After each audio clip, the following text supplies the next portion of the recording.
Welcome to my channel.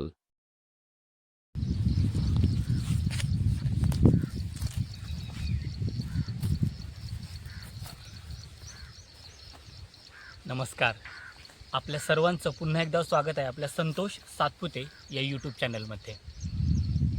मित्रांनो, आजचा video बनवण्याचं एक खास कारण आहे, जे आहे महाराष्ट्रातील तमाम लोकांना एक फिल्म जी सगळ्यांना आपल्याला माहिती आहे, म्हणजे उत्कृष्ट गाण्यांसाठी मराठीत, म्हणजे माझ्या लेखी फक्त, बाकीच्यांचं मला माहिती नाही, 2 फिल्म ह्या आदर्श मानल्या जातात चित्रपट गीतांसाठी. त्यातली एक आहे पिंजरा आणि दुसरी आहे जैत रे जैत. तर याच सिनेमाबद्दल आपण आज अशा 5 गोष्टी जाणून घेणार आहोत की ज्या शक्यतो इतरांना माहिती नसतील. माझं या फिल्मवर खूप प्रेम आहे त्यामुळं. तर यातली पहिली गोष्ट आहे जैत रे जैत. हा सिनेमा ज्या कादंबरीवरनं घेतला, त्या कादंबरीचे लेखक म्हणजे गोनी दांडेकर, आप्पा दांडेकर. या आप्पा दांडेकरांनी कधीही जैत रे जैत हा सिनेमा पूर्णपणे पाहिला नाही. तर हे का? आपल्याला माहिती आहे की आप्पांचं जेव्हा आपण लेखन पाहतो, त्यांच्या कादंबरीतल्या ज्या नायिका आहेत किंवा नायक आहेत, सगळ्या कादंबऱ्यांमधली त्यांची जी पात्र आहेत ते त्यांना मानसकन्या किंवा मानसपुत्र मानतात. आणि जेव्हा आपण जैत रे जैत बघतो, जेव्हा ही कादंबरी, त्या कादंबरीमध्ये जी चिंधी आहे, चिंधी हे जे पात्र स्मिता पाटील यांनी साकारलेले, तर या चिंधीचा मृत्यू दाखवलेला नाही. पण सिनेमामध्ये सिनेमॅटिक लिबर्टी नावाची गोष्ट असते, जी जब्बार पटेलांना वाटलं की या सिनेमाच्या एंडला जर चिंधीचा मृत्यू दाखवला तर ती जास्त अंगावर येईल, आणि त्यांनी ती सिनेमॅटिक लिबर्टी म्हणून घेतली, जी ओरिजिनल कादंबरीमध्ये नाही. आणि त्या मृत्यू दाखवल्यामुळं गोनी दांडेकरांची ही गोष्ट खूप मनास लागली होती की माझ्या चिंधीला तुम्ही मारलं किंवा माझ्या चिंधीला तुम्ही मारतायत. हे एक कारण होतं की ज्यामुळे गोनी दांडेकरांनी कधीही जैत रे जैत हा सिनेमा पूर्णपणे पाहिला नाही. सिनेमाची दुसरी गोष्ट जी तुम्हाला कदाचित माहिती नसेल, ही घटना आहे स्मिता पाटील यांच्यासोबत घडलेली. स्मिता पाटील ह्या त्या काळातल्या आघाडीच्या नायिका होत्या. म्हणजे आपण त्या काळात सुद्धा फिल्म इंडस्ट्रीमधले जे टॉपचे हिरो होते, अमिताभ बच्चन असतील, मिथुन चक्रवर्ती असतील वगैरे, या अशा हिरोंबरोबर काम करणारी हिरोईन. तर जैत रे जैत ही सगळी ठाकरांची गोष्ट आहे की कर्नाळा जो किल्ला आहे तिथे जी ठाकर वस्ती, त्या ठाकरांमध्ये घडलेली गोष्ट आहे. तिथला नाग्या म्हणजे ढोलियाचा पोरगा, भक्ताचा पोरगा तो ढोलिया, आणि ही चिंधी जी त्याच्यावर भाळते. तर हा जिवंतपणा येण्यासाठी, ठाकरेंच्या अनुभवात जिवंतपणा येण्यासाठी त्या काय करायच्या, तिथली ठाकराची पोरं त्यांच्याबरोबर खेळत बसायच्या, किंवा ठाकरेंनी कशा मूलकडेवर मारतात आणि पूर्ण ठाकरवाडीत हिंडतात, तर तशात काही एकदम छोटी जी बाळं असतील ते ठाकराची, ती बाळं घ्यायच्या आणि त्या वस्तीमधून हिंडत राहायच्या. आणि याचा परिणाम काय झाला होता की त्या ठाकराच्या बाळांना, मुलांना जी खरूज होती ते त्यांनाही ती खरूज झाली होती.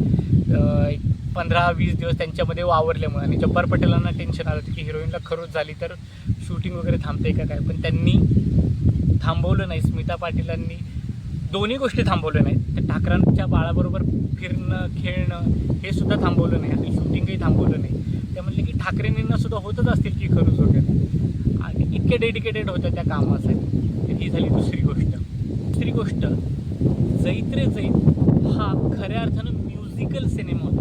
म्युझिकल सिनेमा म्हणजे काय, चित्रपटामध्ये फक्त गाणी असणं हे नाही, तर त्यातले काही डायलॉग्स जे असतात ना, ते सुद्धा म्युझिकली बोलले जातात. म्हणजे एक उदाहरण द्यायचं झालं तर तमाशामध्ये जसं कटावाच्या रूपाने ती कथा पुढे मांडली जाते, सेम जैत रे जैतमध्ये सुद्धा तुम्ही सुलभा देशपांडेंच्या तोंडी एक गाणे, राधे ओ राधे ही दुसऱ्याची बाईल माझ्या घरात मी घेऊ कशी, जेव्हा चिंधी ते घरात येते तेव्हा हे डायलॉग्स टाईप आहे. तर तुम्हाला हे खरं म्युझिकल आहे. म्हणजे तर जैत रे जैत हा असाच सिनेमा होता ज्याच्यामध्ये 17 गाणी होती. त्यातली 10 मोठी, म्हणजे जांभूळ पिकल्या झाडाखाली, किंवा कोण्या राजानं शेवरी खंदली, किंवा हो न भवतरू आलं चिंब थरथरवलं, चौथा आहे मी रात टाकली मी कात टाकली. अशी बरीच गाणी, त्यातली 10 मेन गाणी आहेत, मुख्य गाणी आहेत, आणि उरलेली 7 छोटी छोटी आहेत. कारण ती जी कथा आहे ती तुम्ही तुम्ही बघितलं असेल चैत्र जैतमध्ये 2 पुरुष आणि 1 स्त्री असे 3 सूत्रसंचालक आहेत जी ती कथा पुढे नेतात. आणि हा म्युझिकल फॉर्म सिनेमा आहे. तुम्हाला हे ऐकून आश्चर्य होईल की ही जी इतकी सुंदर सुंदर गाणी लिहिलेली आहेत ती लिहिलेली आहेत नादो महानोर यांनी. नादो महानोर हे निसर्ग कवी आहेत आणि ह्यांचा हा पहिला चित्रपट होता. म्हणजे एखाद्या माणसाचा हा पहिला चित्रपट, त्यात मंगेशकर घराणं संगीतकार होतं. म्हणजे हृदयनाथ मंगेशकर संगीतकार होते, आशा दिदी, लता दिदी, आशाताई, रवींद्र काळे ह्यासारखे नावाजलेले दिग्गज लोक गाणी गाणार आहेत.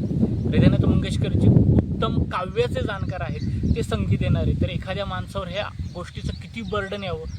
पण नादो महानोरांनी ते जे शिवधनुष्य आहे ते इतक्या सुंदरपणे पेललं आणि कुणाला वाटणार सुद्धा नाही की हा त्यांचा पहिला चित्रपट आहे.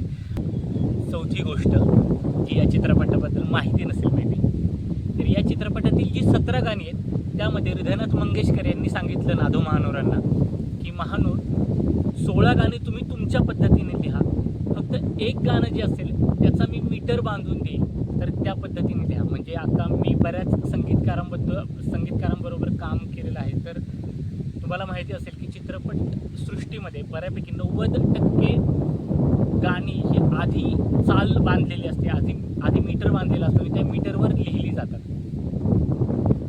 तर तसंच या बाबतीत नाही घडलेलं. तर याची आधी गाणी झालेली आणि त्याच्यावर मग म्युझिक दिलेलं आहे.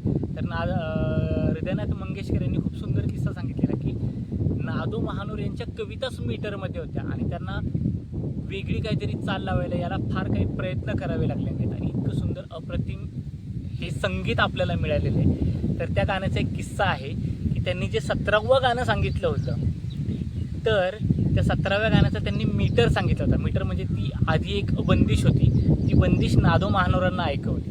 तर ती बंदिश होती, तम चढत आहे, रात वाढत आहे, कुणी करीत आहे मधुर अभिसार. तुम्ही ह्याचा मीटर बघितला तर 2-3-2 2-3-2 2 म्हणजे तम चढत आहे, रात वाढत आहे, कुणी करीत आहे, म्हणजे 2-3-2 2-3-2 2-3-2. आणि चौथी जी ओळ आहे मधुर अभिसार 3-4 अशा या शब्दांची वजनं होती आणि ती महानोरांना दिली होती. आणि महानोरांच्या प्रतिभेने एक सुंदर शब्दरचना केली. ती रचना होती नभ उतरू आलं, चिंब थरथर ओलं, अंग झिम्माड झालं हिरव्या बहरात. 2-3-2 2-3-2 2-3-2 3-4. काय सुंदर मीटर बांधला ना. सेम त्याच वजनाचा नादो महानोरांनी, म्हणजे आधी त्यांनी मुक्त हस्ताने त्यांच्या त्या कविता तर लिहिल्याच, प्लस हृदयनाथ मंगेशकरांनी जो मीटर दिला त्या मीटरला सुद्धा इतकं सुंदर त्यांनी गाणं दिलं. सो हॅट्स ऑफ निसर्ग कवींना. तुम्हाला हेही ऐकून आश्चर्य होईल, नादो महानोर हे वेरूळचे अजंठाच्या पायथ्याशी त्यांचं गाव आहे. म्हणजे मराठवाडा विदर्भ त्या भागातले. बरं, ही कथा घडते ते रायगड जिल्ह्यातील कर्नाळा किल्ल्याच्या पायथ्याशी. आता तसं बघितलं तर ह्या दोन्ही बोलीभाषा या वेगळ्या आहेत. महानोर तिकडचे, रायगडमधली ठाकरांची बोली वेगळी, पण निसर्ग हा तर सगळीकडे एकच असतो ना. आणि हाच धागा पकडून महानोरांनी ही गाणी लिहिलेली आणि त्यामुळे ते आपल्याला कुठेही विसंगत वाटत नाही, ते सगळं जुळून आल्यासारखं वाटतं. आणि जैत्रे जैतची 5वी गोष्ट जी तुम्हाला कदाचित माहिती नसेल, ती गोष्ट अशी आहे की गोनी दांडेकरांना ही कथा ज्या कॅरेक्टरमुळं सुचली. म्हणजे गोनी दांडेकर हे कर्नाळा किल्ल्यावर गेले होते आणि तिथले जी ठाकर लोक आहेत ती त्यांची मित्र होते, उठण्या बसण्यातले होते. तर त्यांनी जेव्हा त्या कर्नाळा किल्ल्यावर मोठमोठी जी आग्या मोहळाची पोळी लागलेली होती, तर त्यांना ते आश्चर्य वाटलं होतं. आणि त्यांचा जो मित्र आहे तिथला जो ठाकरगडी आहे, त्यांनी सांगितलं होतं की आम्ही ही पोळी कशी काढतो आणि लोणावळ्याला वगैरे त्या बाजारात विकायला नेतो. तर त्याच्यानंतर गोनी दांडेकरांना ही कथा सुचली आणि त्यांनी ते बांधलं. तर तो जो खरा नाग्या आहे त्यांच्या कादंबरीतला, तो नाग्या जो जैत्रे जैत हा चित्रपट आहे त्या चित्रपटामध्ये आहे. तुम्हाला माहिती का तो कोण आहे ते? यस, तर तो नाग्या आहे. तुम्ही बघितलं असेल की स्मिता पाटीलांचं आधी एका ठाकराशी लग्न झालेलं असतं, पण ती म्हणते की माझा नवरा बुळा आहे, तो काय मला भीतो, आणि त्याच्याशी काडीमोड घ्यायला जातात. तर तो काडीमोड घेताना जो स्मिता पाटलांचा जो नवरा दाखवलेला आहे, तर तो खरा नाग्या आहे, ज्याच्यामुळे गोनी दांडेकरांना ही कादंबरीची कल्पना सुचली होती. तर जैत रे जैतबद्दलच्या या 5 गोष्टी बऱ्याच जणांना माहिती नसतील आणि बऱ्याच जणांना कदाचित माहिती असतील. आणि तुम्हाला जर अशा कुठल्या आणखी त्याबद्दल माहिती असतील गोष्टी, तर मला कमेंट बॉक्समध्ये नक्की सांगा. आणि मी सांगितलेली ही माहिती तुम्हाला कशी वाटली हेही नक्की कळवा. तोपर्यंत धन्यवाद.